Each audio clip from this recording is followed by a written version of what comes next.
Hello everyone, welcome to online class. How are you all, dear students? I hope you all are very nice. Dear students, today we are going to read, understand about the beautiful comedy poem Butterfly Laughter. It's your first poem in your textbook, English focus book. So everybody open your English focus book, page number 3, and let's start to read this story. Let's understand to this story, okay? So first we have to know about the writer of this story. The writer of this story is Catherine Mansfield. Okay, Catherine Mansfield is a writer of this story. Okay, Catherine Mansfield. Okay,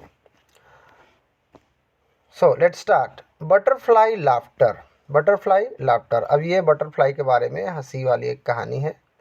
तो आगे जाकर हम देखते हैं कि क्या क्या होता है स्टोरी में. ठीक है. In the middle of our porridge plates, porridge is a new word, na? So everybody underline the new words and write in your note copy, and when I give their Hindi meanings, you can write the Hindi meanings and learn. Okay. First, in the middle of our porridge plate, okay, there was a blue butterfly painted. Porridge एक प्रकार का पकवान है, खाने का item है. ठीक है. तो खाने का आइटम प्लेट जो खाने का आइटम वाला जो प्लेट है, उस प्लेट के बीच में एक नीले कलर का बटरफ्लाई मतलब तितली का चित्र छपा हुआ था. ठीक है. There was a blue butterfly painted in a middle of our porridge plate. तो राइटर कहती हैं, कैथरीन जी कहती हैं कि हमारे जो खाने का जो प्लेट है उसमें उसका जो सेंटर है, उसमें बीच में एक ब्लू बटरफ्लाई, नीले रंग का बटरफ्लाई का चित्र छपा हुआ है. ओके. आगे बढ़ते हैं. And each morning we tried. और हर सुबह हम क्या करते हैं, प्रयास करते हैं. क्या ट्राई करते हैं? Who should reach the butterfly first. बहुत सारे बच्चे हैं और जब उनको खाना दिया जाता है तो वो क्या करते हैं, खाना को एकदम जल्दी जल्दी से ख़त्म करते हैं और वो लोग चाहते हैं कि कौन सबसे पहले बटरफ्लाई तक पहुंचेगा, मतलब खाना ख़त्म करेगा. ठीक है. Then the grandmother said. तब ग्रैंड मदर कहती हैं, क्या कहती हैं? Do not eat the poor butterfly that made us laugh. तो प्रत्येक सुबह देखो, इस कहानी में एक ग्रैंड मदर है और दादी कहा जाए या नानी कहा जाए, है ना. ठीक है. और बहुत सारे बच्चे हैं और बच्चों लोग को जब खाना परोसती हैं ग्रैंड मदर, तो बच्चे क्या करते हैं, बटरफ्लाई तक पहुंचने के लिए खाना को जल्दी ख़त्म करने का प्रयास करते हैं. ठीक है. और ग्रैंड मदर क्या कहती हैं? Then the grandmother said do not eat the poor butterfly. मतलब उस बेचारे बटरफ्लाई को मत खा जाना, है ना. खाना को खाओ, बटरफ्लाई को मत खा जाना. That made us laugh. और ये क्या करता है, हमको हमारे में बहुत मतलब हंसी का कारण बन जाता है. और हम इस बात को सुन के दादी का या नानी का इस बात को, ग्रैंड मदर का ये बात को सुन के हम क्या करने लगते हैं, हंसने लगते हैं. Okay. That made us laugh. Okay. Always she said it and always it started laughing. Okay. Always she said it. वो हमेशा ऐसे कहती हैं कि कभी बटरफ्लाई को मत खा जाना खाते खाते, ऐसे करके दादी माँ हमेशा कहती हैं. ठीक है. दादी माँ कहो या नानी कहो, है ना, ग्रैंड मदर है. ओके. तो ग्रैंड मदर हमेशा कहती हैं कि भाई खाना को खाना, कहीं बटरफ्लाई को मत खा जाना. ठीक है. And always it started as laughing. और वो हमेशा हंसी का कारण बनते हैं और हम बड़े मज़े से खाना खाते हैं और हम हंसते हैं, हमेशा हंसते हैं, हम उससे बोर नहीं होते हैं. हमेशा हमको ग्रैंड मदर ऐसी कहती हैं. Okay. It seemed such a sweet little joke. ये हमको ऐसा लगता था, एक प्यारा सा मजाक के जैसा लगता था और हमेशा हम हंसते थे. It seemed such a sweet little joke. एक ये प्यारा सा, देखो स्वीट मतलब मीठा होता है, इसका मतलब मीठा जोक भी हम बोल सकते हैं, लेकिन प्यारा सा जोक बोलेंगे ज़्यादा अच्छा रहेगा. तो वो उनको वो प्यारा सा जोक लगता था, मजाक लगता था और वो बहुत इंजॉय करते थे, हंसते थे ग्रैंड मदर की इन बातों पर. ठीक है.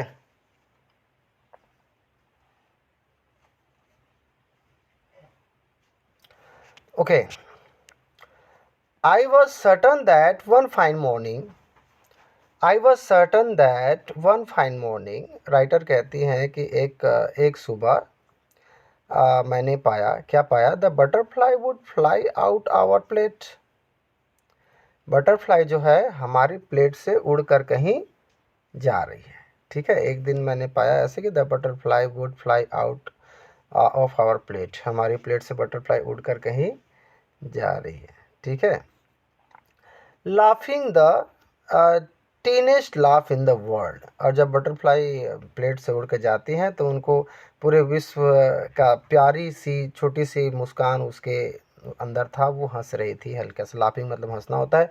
देखो यार, टीनिएस्ट एक प्रकार का वर्ड है। टीनी मतलब छोटा होता है, टीनिएस्ट मतलब सबसे छोटा, मतलब सबसे प्यारा। ठीक है, तो एक बार वो राइटर कहती है कि एक बार वो हमारी प्लेट से उड़कर चली जाती है, और उसके जो बटरफ्लाई है वो प्लेट से जब बाहर निकलती है तो उसके उसके चेहरे पे एक छोटा सा प्यारा सा मुस्कान रहता है। Okay, and page of the grandmother's lap, और वो क्या करते हैं? Page on the grandmother's lap, और वो बटरफ्लाई उस प्लेट से उड़कर कहाँ जाती है? ग्रैंड मदर के गोद पे जाकर बैठती है। ठीक है, तो इस तरह से कल्पना करती हैं, एक फन मज़ा से भरा हुआ एक स्टोरी है ये। ठीक है, इस तरह से ये स्टोरी कंप्लीट होती है। कैथरीन मैनफील्ड जी कहते हैं, मैनफील्ड जी, कि एक बटरफ्लाई जो है वो प्लेट में पेंटेड था, मतलब बच्चों के खाने के प्लेट में, और बच्चों को खाना ग्रैंड मदर देती थी, और ग्रैंड मदर की बातों से बच्चे बहुत हंसते थे, खिलखिला के हंसते थे। वो कहती थी कि कभी कहीं खाना खाते खाते बटरफ्लाई को मत खा जाना, ऐसे कह के वो हंसते थे। और लास्ट में, अंत में कैथरीन मैनफील्ड जी भी उन बच्चों में से एक बच्ची थी। ठीक है, वो अपनी आत्मकथा सुना रही हैं। ठीक है, तो वो कैथरीन मैनफील्ड जी सोचती हैं, राइटर सोचती हैं कि एक दिन बटरफ्लाई उड़कर दादी माँ के गोद में जाकर बैठ जाता है, और उसके उसके चेहरे में, बटरफ्लाई के चेहरे में एक प्यारा सा मुस्कान, विश्व का सबसे प्यारा सबसे छोटा ऐसा टेनिस्ट मुस्कान उसके चेहरे में रहती है, ऐसा देखा गया। ठीक है, इस तरह से राइटर कहती हैं। ठीक है, तो ये आपकी स्टोरी इस तरह से कंप्लीट हो जाता है। देखो ये पिक्चर है आपके स्टोरी का। ठीक है, ये देखो इस तरह से है, प्लेट में यहाँ पे बटरफ्लाई है, या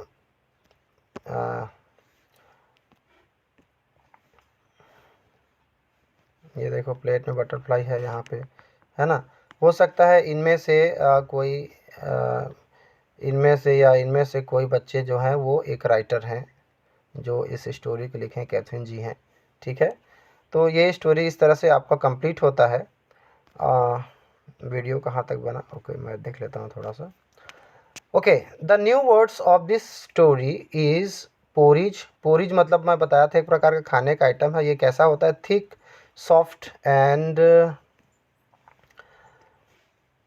soft food made by boiling oats in milk और वाटर। ओट्स मिल्क और वाटर मिल्क के बनता है। सॉफ्ट और थिक एक प्रकार का फूड होता है, खाने का आइटम होता है, इसको हम बोलते हैं पोरिज। वन फाइन मॉर्निंग मतलब होता है वन डे, एंड टीनिस्ट मतलब सबसे छोटा, बहुत बहुत सबसे प्यारा, इस तरह से। Okay, come to the question of this poem. कोशिश करेंगे कि पूरी तरह से इसको कंप्लीट करें स्टोरी को, है ना। First, understand the poem. Question number A, write true or false. Okay, so question number first is the children ate porridge for breakfast. Okay, children ate porridge for breakfast. तो बच्चे breakfast में, नाश्ता में क्या करते थे? पोरिज खाते थे। तो ये ट्रू होगा कि फॉल्स होगा? तो ये आपका हो जाएगा ट्रू हो जाएगा। तो इसको कंप्लीट लिखिएगा, है ना, मैं यहाँ पे टी कर दिया हूँ। ठीक है, and the next is the blue butterfly was sitting. A blue butterfly was sitting on the porridge plates. क्या blue butterfly porridge plate पर बैठी हुई थी? नहीं, ये बैठी हुई नहीं थी, इनका सिर्फ प्रिंट वहाँ पर था, प्रिंटेड था, वो चित्र बस था, तो यहाँ पे क्या हो जाएगा, फॉल्स हो जाएगा। ठीक है, क्या हो जाएगा, फॉल्स हो जाएगा। Okay, the next question is each morning the speaker try to catch the butterfly on her plate. तो प्रत्येक सुबह जब खाना जब आता था तो क्या करते थे, राइटर जो थी कैथरीन जी थी, वो मतलब बटरफ्लाई तक पहुंचना चाहते थे, उनको पकड़ना चाहते थे। ये सही है, तो ये ट्रू हो जाएगा आपका। ठीक है, ये ट्रू हो जाएगा। Okay, the children enjoyed grandmother's joke, the children enjoy the grandmother's joke। क्या बच्चे ग्रैंड मदर के मजाक पर इंजॉय करते थे, मज़े करते थे? Yes, it's a true. तो ये भी आपका क्या हो जाएगा, ट्रू हो जाएगा। ठीक है, and the last one is the speaker was sure that the butterfly fly out of the plate. The speaker was sure that the butterfly would not fly out of the plate. क्या speaker एकदम sure थी कि butterfly इस plate से नहीं उड़ेगी? तो ऐसा नहीं है, बट मतलब उसमें एक इमेजिन किया गया है कि बटरफ्लाई एक दिन उड़ के दादी माँ के गोद में जाकर बैठ जाएगी और उसके चेहरे पे बड़ा सा प्यारा सा छोटा सा मुस्कान रहेगा। तो यहाँ पर ये क्या हो जाएगा, फॉल्स हो जाएगा। ठीक है, तो इस तरह से आपको ट्रू फॉल्स को आपको यहाँ पे फिल कर देना है। ट्रू फर्स्ट वाला ट्रू रहेगा, second false, third true, fourth true and fifth आपका फॉल्स रहेगा। ठीक है, आगे बढ़ते हैं। नेक्स्ट क्वेश्चन है क्वेश्चन नंबर बी। ओके, ये क्वेश्चन आंसर है। ये क्वेश्चन आंसर को मैं आपको लिख के सेंड कर दूंगा। ठीक है, बाद में हम क्वेश्चन आंसर को लिख करा दें, बट मैं आपको क्वेश्चन को समझा देता हूँ क्वेश्चन क्या है। Okay, who is the speaker in the poem? इस पोएम का स्पीकर कौन है? इस पोएम का राइटर कौन है? स्पीकर मतलब बोलने वाला कौन है, कौन बोल रहा है? ठीक है, ग्रैंड मदर और वन ऑफ द चिल्ड्रन। तो इसमें से दादी माँ है कि उन बच्चों में से कोई एक बच्चे हैं जो इसमें इस कहानी के स्टोरी के राइटर हैं? ठीक है, तो ग्रैंड मदर तो है नहीं। वन ऑफ द चिल्ड्रन, मैं आपको पहले ही बताया कि इन बच्चों में से कोई एक कैथरीन जी हैं, अब वो अपनी आत्मकथा सुना रही हैं। तो इसमें का आंसर क्या हो जाएगा, द स्पीकर। वन सेकेंड, इसका आंसर हो जाएगा the speaker in the poem is लगाएंगे, फिर उसके बाद में one of the children of this poem लिखेंगे। ठीक है, या वन ऑफ द चिल्ड्रन लिख देंगे। ठीक है, तो चल जाएगा, one of the children of this poem कर देंगे तो भी चलेगा। ठीक है, फिर खैर मैं आंसर आप लोग को लिखवाऊंगा, मैं अभी फिलहाल आप लोग को क्वेश्चन समझा रहा हूँ। ठीक है, next question is who did the children try to reach the butterfly?